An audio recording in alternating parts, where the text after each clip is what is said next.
Hey everybody, welcome back to another edition of Ikigai Leadership. My name is Drew B. Harlow, and I'm here with my good friend, Alan Heymann. And a lot of people say that, and they don't mean it as a good friend. This actually is a good friend of mine because we went to coaching school together at Georgetown and graduated from the coaching program there in 2018, which is 6 years ago now, dude. Kind of we amazing. just, It really is. yeah. Alan is the founder and executive coach at Peaceful Direction. He's also one of my 9 coaches that I trust with my clients as well, what they bring on. And he's a new facilitator in, what was the name of the modality, Alan? Lego Serious Play. Lego Serious Play. We will talk about that in a moment. Yes. He's also an author, and his book is called Don't Just Get the Soup. Don't just have the soup. Don't just have the soup. There it is. Yeah. So he's a very multifaceted man. He's also a recovering attorney, just like I am. So we also have a lot of that in common, which is pretty cool. Alan, thanks so much for joining us. I'll stop talking. So And great to be here with you and your audience today, Drew. yeah, no, man, it's my pleasure. So, talking about the coaching journey, right?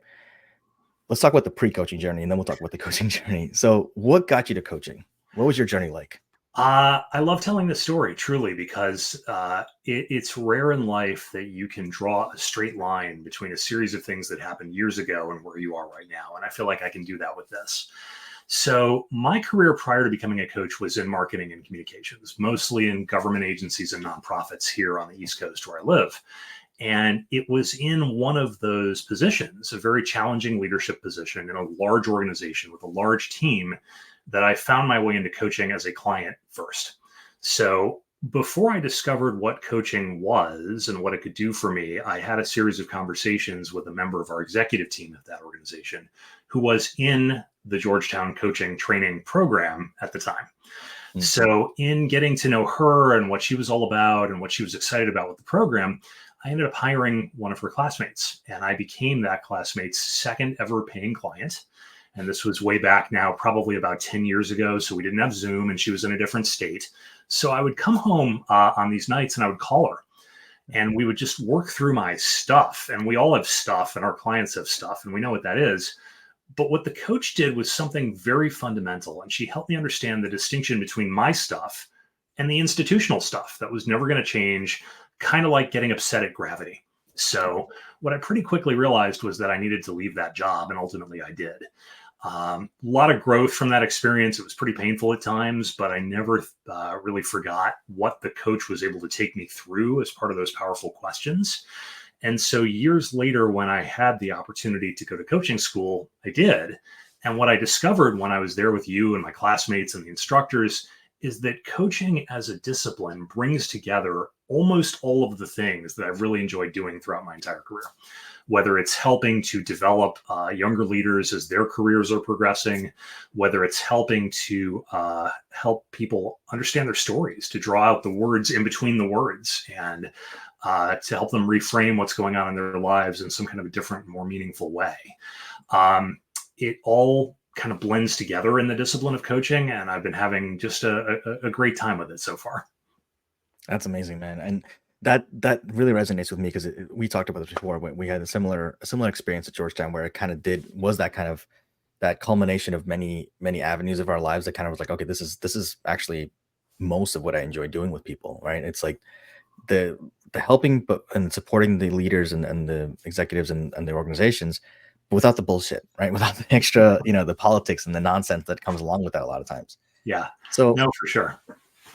So what was that transition like for you, going from the world of working to becoming a coach and starting your own business? Yeah, well, the first answer that I have to give you, in all honesty, was it was scary as hell. I mean, truly, I had been working within organizations for other people as somebody else's employee for almost 25 years at that point. So had never really worked for myself other than the odd, do a thing in high school to make a little money during the summer kind of work. And so what I had to do was give myself a little bit of grounding, give myself a little bit of a feeling that this was going to be okay. Because I'm somewhat of a risk averse person. I don't run flying into things that are just brand new to me. I know a lot of people who do, and I'm inspired by, the way they do what they do. It's just kind of not my way. So what I needed was a few things. I needed proof of concept.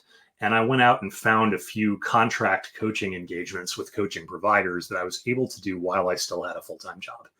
And so I was coaching, a little bit at night for people on the West Coast. I was coaching a little bit during lunch breaks, taking some PTO. The idea being I can do this and I can make money at it. And it's kind of a, a proof of concept thing. And the other was I had to get comfortable with holding myself out as the thing that was the subject of all the marketing and communication work that I would do from then on versus somebody else's government agency or utility or candidacy for office or program. I was never in the spotlight, and I had to get a little bit more comfortable with myself being there. And beyond that, it was a process of just gradually getting myself out there, talking to people I knew, holding myself out to my existing network and saying, hey, here is this thing that means a lot to me that I'm going to be doing. Here's why I think you should care. Here's why it's important. And here's why I'm asking for your help. So please introduce me to folks I can have conversations with. And I had so many of those conversations, dozens and dozens and dozens of them.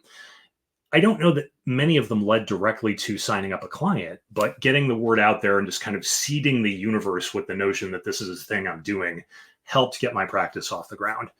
Saved up a bunch of money, was fortunate that we weren't spending everything we were making for the last few years before I went out on my own. Mm-hmm. Got to a point where, if we didn't bring anything in the door for a few months starting the practice, it was going to be okay. I think I might have made, I don't know, $1,000 or something like that first month that I was out there, which is not nothing, but it's also not enough. Yeah. And it was enough to kind of give me a bit of confidence and give me a feeling that I was going to be able to make this thing work. And so far, knock on wood, it is working. That's awesome. So you mentioned something you went through it quickly, but I wanted to highlight it. That idea of holding yourself out as that thing, right? And identifying as that thing to people when you talk to them. Because I talk to so many people, coaches, newer coaches especially, who are making that transition, right? And helping them work through that challenge where it's like, oh, I'm a marketing consultant and I do coaching versus I'm a coach supporting a marketing company right now, right? Yes. How was that switch for you? It was a mindset shift. And, we as coaches talk about mindset shifts with our clients all the time. It was something that I had to do for myself before I could get this business off the ground. And it wasn't as difficult as I imagined it being, because it is a similar set of skills. It is a similar set of contacts, even when you're doing this, going from marketing and communications into running your own business. And look, I have an ego. I like to talk about myself. I started my career on television. So the idea of being forward with this is not as foreign as it seemed to me initially. It's just that in my sweet spot, when I was doing work in organizations before becoming a coach, I was always in the background. I was not the person with their name on the door, but I was supporting the person with their name on the door. And that was very comfortable for me. So it took a while to shift that zone of comfort into this. And for me, I think the learning has been not so much that I've had to make a transition and now I'm the product, which is certainly true, but rather those techniques and those metrics that you use when you're trying to sell a product, when you are trying to convert subscribers to a cause or get people to take an action, they don't tend to work for me as well in this type of arena as they did before. There isn't a direct link that I've been able to see between, let's say, having a certain number of subscribers on an email newsletter and having them read things and having them click through and having clients sign up. It's not as surgical or measurable a process as I have found elsewhere in that type of work. And number one is the discovery that seems to be the case. And number two is the becoming okay with it, which is kind of the stage that I'm in right now. Yeah. I talked to a couple of coaches, one in particular recently that just, they hold themselves out as coaches, but they're more consultants, right? They're more people who are out there and like, here's a solution, implement it, do this. And then they're like, oh, why aren't you doing this? And then they're like, do it. Why don't you do it? Just do it. And you get the results, right? Yes. And find that balance, right? For us as coaches, because we're humans, right? Our instinct is to go do this and then, hope our clients figure it out. Yes. What was that transition like for you? And was it a difficult one? Because I know for me it was tough, but I mean, we talked about this briefly years ago, but for the viewers out there. Yeah. I think the transition is ongoing, honestly. I wouldn't describe it in the past tense at all. It's been a journey. And one of my latest thoughts that I've been kind of mulling over a bit over the last few months to a year or so is that our clients may need more of us than a simply straight up coaching approach, that kind of Yeah. coaching purity that the ICF might advocate. Hmm. And I actually had a very early lesson in this, in that one of the very first clients that I worked with, a referral from another much more experienced coach, a project she just didn't have the bandwidth to take on, was somewhat of a young professional who was looking for a bit of direction in her career, was kind of bottomed out in terms of what she could do at her organization, and was just, needing a sounding board, needing some support with whatever transition was about to happen. Hmm. And at one point, she casually mentioned that she was the childhood friend of the child of a former governor of a mid-Atlantic state. And that is not a relationship that most people have. And she was on a first name basis with the governor and the first lady, used to sleep over at their house, etc. And she felt really awkward and reserved and hesitant to call up this former chief executive of Mid Atlantic State, with whom she was on a first name basis, and ask for some career advice and possibly like a job. Yeah. And I was sticking to my ICF competencies and not being directive and not offering advice and not substituting my judgment for that of the client, when all I wanted to do is like scream through the screen, call him, he will help you. Because I knew from my time of working in local government and around state governments myself, that is how the game is played. Yeah. And you are not imposing on a person by asking them for something like this. And in point of fact, if they get you somewhere and you excel in what you're doing, it looks good for everybody around. Absolutely. So that is a moment where I probably could have gone beyond, or as they say, taken off the coaching hat a little bit in service to the client. I didn't do it, and I still wish that I had. Yeah, that's a great story and a great illustration of that, because you're exactly right, and it's something that I've come to terms with in probably around the same time, actually, in the last year and a half or so. I've started looking at coaching as not more of a role than a job, right? Mm. And a skill set. So it's like I can employ multiple skill sets with my clients. It's just another modality to use with my clients to support them in their what they want to accomplish, right? So maybe a client, I think of it in like the Maslow's hierarchy of needs, right? If you're trying to focus on food, shelter, sex, safety at the bottom of this pyramid, until you get that, you can't get to coaching, which is self-actualization, right? Mhm. It just doesn't make sense. And so if you're living in complete fear and have these things to get to figure out, well, you might need some consulting if you're meeting the client where they are, right? To get them to that point where now we can talk about coaching and do a little more of that pure ICF, work. And I don't know that ICF allows for that. So it's great to hear you say that. To me, it's a tool, and Yeah. we have many tools at our disposal. And I think as coaches who have lives prior to coming to coaching, we have life experience that is relevant to our clients. And in fact, Absolutely. sometimes our clients will hire us because they see something of themselves in our life experience. As in, I've had plenty of clients who have been lawyers because they see that I have a JD, and they presume that there's something that I can bring them that maybe somebody who doesn't have a JD can't. And maybe that's true, maybe it isn't. But there is a bit of a shorthand in a conversation like that can happen. Yeah. And they're interested in my point of view, and I do have one. Likewise, of course, all coaching is confidential, but we do have the ability to bring in those lessons from our other clients, sanitized of their identifying details, Yeah. and they can be really helpful. Because if you just got finished coaching a client Tuesday about delegation issues and they came up with a real brilliant fix for the situation they're in, it might help your client that you've got on Thursday who's got the exact same issue. Absolutely. So whether you call it taking off the pure coaching hat or going beyond or using other tools in your tool belt, I'm all for, as you say, meeting the client where they are and trying to give them something a little bit beyond, because otherwise, I think we run the risk of turning into chatbots here. Oh, yeah. If we do nothing but respond to questions with more questions, are we doing what is actually in service to the client at the moment? It's that running joke, right? It's like, how do you feel about that? Yeah. Like that's the only question the therapist ever asks, which is not true, but obviously, it's the running joke, right? Yeah. Yeah. And Um, for us as coaches, if the client asks us, like, what would you do in that situation? And we just turn around and say, what would you do in that situation? Maybe that's helpful. Maybe it makes them pause and take stock and they pull the answer from within, but maybe they don't.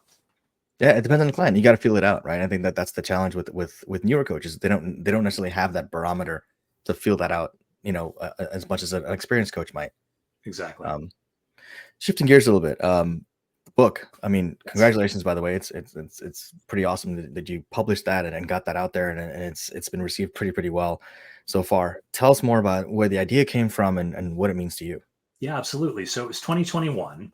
And this was the year that we all thought we were going to be back out in society again and traveling and doing all the things. And it just didn't happen. And so, as I'm spending more and more time in my home office during that year, I'm noticing during a lot of my coaching calls, analogies are coming into the conversation. And these could be things that, my clients are just kind of riffing with on the fly. They could be things I think of, a story that might be a helpful way to illustrate what a client is going through, or I hang up the call and I have this idea about, something that it relates to. So I started jotting a few of these things down and I put a few of them out on my blog and they seemed to get fairly good traction. So I realized after a while, I was getting close to having enough of them to put together an anthology. So that is what I did. Don't Just Have the Soup is a collection of 52 analogies for leadership, coaching, and life. They're organized into different categories based on area of interest. And my wife, Lindy Russell Heymann, who is an art teacher, did an illustration for each one of those analogies that are in the book. And so I like to make pretty clear distinctions around this because there are a ton of leadership books out there. And you read them, I read them. They're on both of our shelves. You can see them here in the picture. Yeah. And I was pretty clear on what I didn't want, which was to develop yet another leadership model or yet another collection of case studies, because one, there's enough of them out there. And two, there are people who are a lot smarter and more skilled at that sort of thing than I am who are doing it. So this book is not one big thing that I spent many months or a year or years putting together. It is a collection of small things. And in my mind, one, it became something that I could do.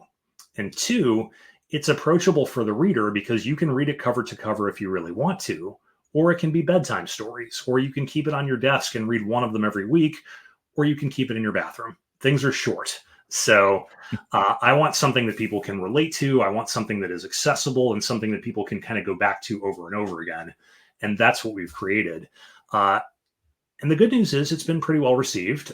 It was pretty cool to see pictures of people holding their copy of my book even before I got it in the mail. It's like, hey, look, I made a thing.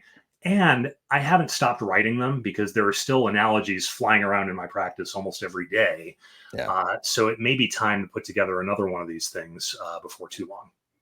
That's awesome, dude. And I love that that the illustrations were done by your wife, because that makes it even more personal and more, it makes it's like an extra touch there, right? Yeah, You it's just been mentioned the great. number 52. Is that because is there a significance between that number for you, or is One that? for every week in the year.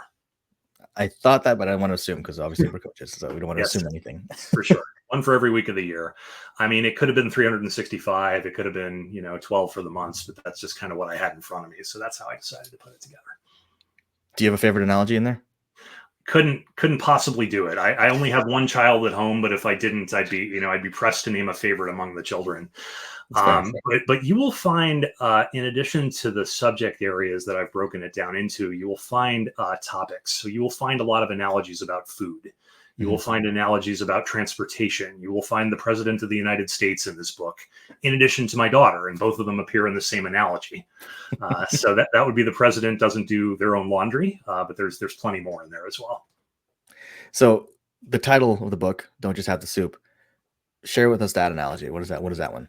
Yes, so that was a gift from one of my nonprofit clients that I was actually coaching pro bono, and it was during the pandemic, so there were plenty of challenges, and that she was working for a human services organization at the time.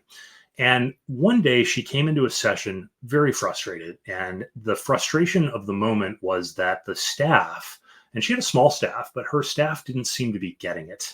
They didn't seem to understand what she wanted. And she was uncomfortable kind of being the heavy, being the bad cop.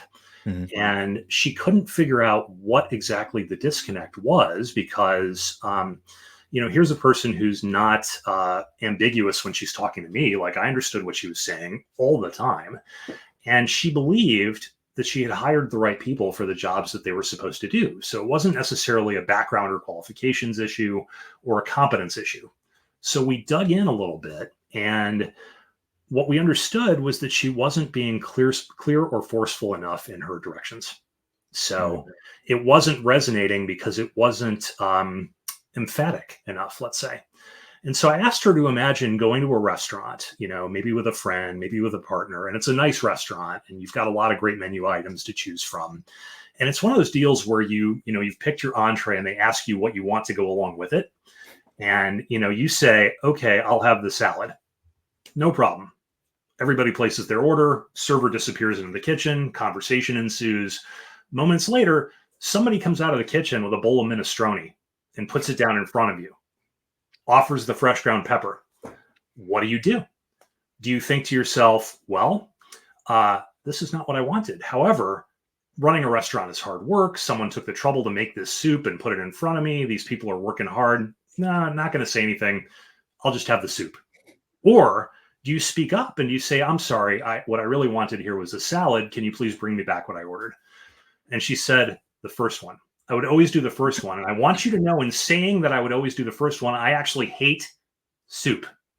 So where we arrived at was she needed to be more specific in her instructions. And maybe even like they do in restaurants when the people who are waiting tables are really good at the job, that thing where they go around and they actually repeat everybody's order. Yours is the dressing on the side, and you want this with no bun and all this, to make sure there's no ambiguity. She was going to go back to her staff to ask them to replay to her what they thought she had said.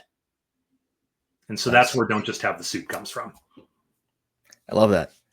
I use a similar analogy, except mine is restaurant as well, but it's with the mayo on the sandwich, right? Okay. It's like when you get mayo on a sandwich, do you send it back or do you just eat it? And whether you hate it or not, and a lot of people are like, oh yeah, I'll just eat it. I don't want to make trouble. Exactly. I have a food allergy, but it's not that important. Right. I'm not going to die from it. I'll just like get really, really bad hives and I'll just itch for 14 hours. It's okay. Yeah. And you know what? Look, I get it as a recovering people pleaser myself. And when I do this analogy in front of groups of people, because I've presented at coaching conferences and webinars, and it's one of the ones that I use, I always ask for a show of hands, like who would just keep the soup versus who would immediately demand their salad. I find in groups of coaches, there are more salad people than soup people, but not always. Yeah. No, that's a great analogy. I love that. And what made that the title of the book for you? It just kind of stood out. I mean, I don't want to call it the most important or the favorite analogy of the book. Sure. But as I was going through, it's kind of like, and I'm going to be showing my age by saying this, but when you used to make mixtapes, sometimes something just stood out as the title track on the mixtape. Yeah. And that's exactly what happened with this one. And there aren't a lot of books about soup out there. So if you search on Amazon, it's kind of an unusual title. And the cover image just sort of stood out as something that would really pop. And so that's what we did. I absolutely love the reference to the mixtape because I feel that resonates with me deeply. Having sent many of them, done them myself. Yes. Having to record them on the radio, that was fun back in the day. Yes. And all the Gen Zs are like, "What's a radio? What is a cassette tape?" Yeah, exactly. Yeah. No, that's super cool, man. And the link to the book will be in the description, so folks can get that on Amazon. But that's a huge accomplishment. Congratulations! I'm really proud of you, man. And when you announced it, I was like, yeah, this is awesome. Cool. So let's talk about Legos. Tell me about this. I mean, it's new to me. I don't know if it's how new it is in the world, but it's new to me. So tell me more about that. Yeah, so the methodology is actually about 30 years old, if I'm not mistaken, and it was developed in Europe by the Lego company. And they set up a division originally to do some leadership development work and to see how the bricks could be built into a model that you would use to help build teams and help teams understand themselves better. Mm-hmm. And I'm not as familiar with all the corporate twists and turns, but now it is not Lego property, and there are companies that will actually teach the methodology. So nice. I went to Legoland in California for the better part of a week in the fall of 2022, and I learned how to do Lego Serious Play facilitation. And the bottom line is that the brain does something a little bit different when the hands are active. So what you're going to see when you're doing one of these things is that everybody is engaged and everybody is involved in a way that you wouldn't necessarily see if you had a conventional facilitation in front of a whiteboard, let's say, or a PowerPoint presentation. Mm-hmm. So it is very accessible. It is very good for equity because it doesn't matter what your primary language is. It doesn't matter if you are, never the first person to speak in front of a group of people, or if there's a power dynamic, everybody gets their hands in and starts doing it almost before their brain understands what's happening. So we take them through skill building so they understand what they can do with the different pieces and when. And then we take them through identity exercises. So it's great for helping people discover the identity of a team that they're on and how it interplays with the identity of themselves and how they see that. And so, anything can be anything. You hold it up, you describe it to the group. A single blue brick can be a pool of water, or it can be a vegetable. And it doesn't matter because you're using your imagination. So, look, there are people who really, really geek out on Lego and have for their entire lives since they were small. And I was not one of those people. So I didn't have this stuff when I was a kid. And in the class, I was seated next to a couple of folks who very clearly had been using this stuff for a very long time. And it was a little bit intimidating. But on the other hand, you realize that in a group of people, if you're doing this for, let's say, a C-suite at an organization, you're going to have that dynamic. You're going to have people who are going to go home that very night and step on a bunch of Lego because their kids are playing with it or their grandkids are playing with it. And you're going to have people who've never touched it and they think the whole idea is just, bananas. It's just silly. But it is a wonderful way to bring people together. And the photos that you get, the stories that you get, and the stickiness of the material, people retain it. They understand it in a different way. And it becomes more of a part of what they do once they actually go back to their office on Monday morning than some of the more conventional ways of facilitating, let's say, a retreat or an offsite. Right. So it's pretty cool. I've been teaming up with a good friend and colleague of mine, Jennifer Hart, who's also certified in that methodology. And it works incredibly well when you have two facilitators. So it's been great to kind of learn at her side and be able to take part in this process and watch, honestly, what these groups of people are creating together with us at the front of the room. Yeah, Jennifer's awesome. I got to reconnect with her. We haven't talked in a while, actually. So that's a great reminder to reach out to her. But that sounds really, really cool. And it sounds like Legos are the great equalizer, which is not what I expected to say ever in my life. But that's pretty cool. I love that phrase. I might have to steal it. It's all yours. Just give me credit. No, I'm kidding. Awesome. No, that's super interesting, man. Because I growing up, I used Legos, but we never had these crazy packages that they have nowadays where they're like you're building like a Death Star or you're building like a really specific thing. It was for us, it was just like build whatever, just here's a bunch of Legos, a bunch of pieces, build whatever comes to mind. Yeah. And it's really interesting to see where that's gone and how big Legos have become. The Legoland, which I just have not gone there myself, but people love it. But it's cool to hear that it's applications are there, and it really that reinforces the idea, right? You can really do anything with anything, right? You can use anything for the purposes of building this capacity in people, right? And self-awareness and teams and executive capacity and whatnot.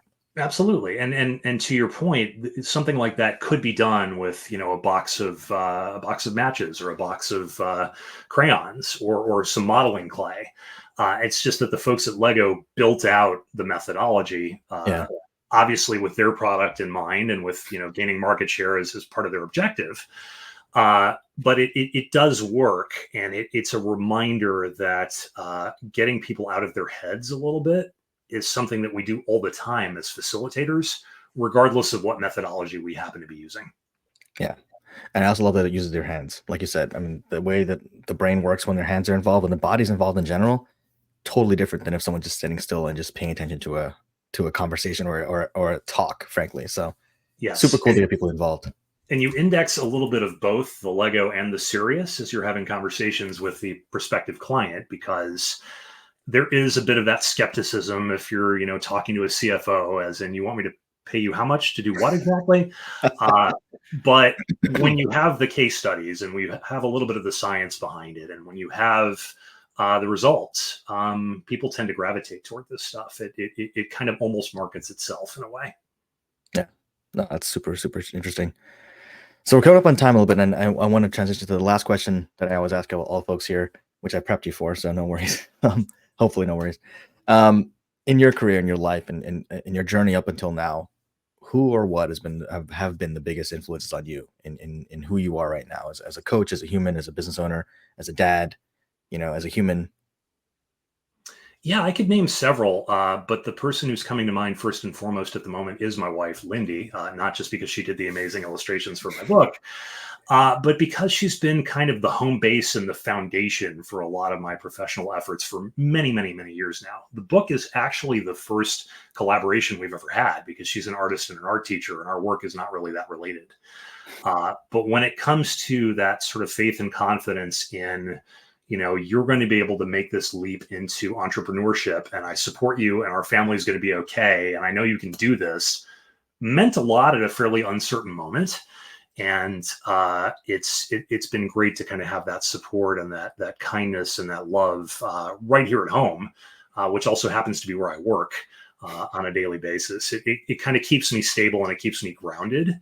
And the combination of the three of us here, my wife, daughter, and me, are a constant reminder of why I do the work that we do. So I take my hat off to my life partner for that support, and I'm grateful for it every day. That is the right answer, sir. You passed the test.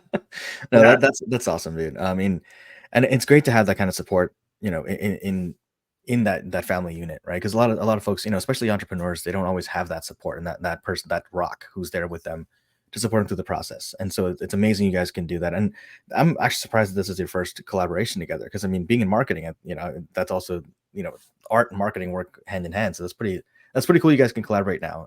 Are you planning on for the second book? If you do a second book, are you guys going to do that again? I would count on it. Absolutely. Yeah, fantastic, man. Well, you heard it here first. It's going to be a edition 2 of that book, so keep an eye on it. Um, Thanks so much, Alan, for taking the time to talk today with us, with me, and with my audience, as big or small as they are. I really appreciate the time and with all of your candor and the amazing stuff you shared. Congratulations! I'm excited to see where you go next. I'm excited for the next book. And for those of you who are interested, like I said, there's a link for the book in the description below. And if you want to reach out to Alan, you can reach him through the Nine website or through Peaceful Direction, his own company, and hop on his newsletter. His newsletter is pretty cool. He shares some really, it's not super spammy or anything. It gives you really cool information, really pithy, and I enjoy it. So Appreciate that. Thank you, Drew. It's been great to have a conversation with you as always. thanks, man. I appreciate it. Take care, everybody. Stay safe. See you next time.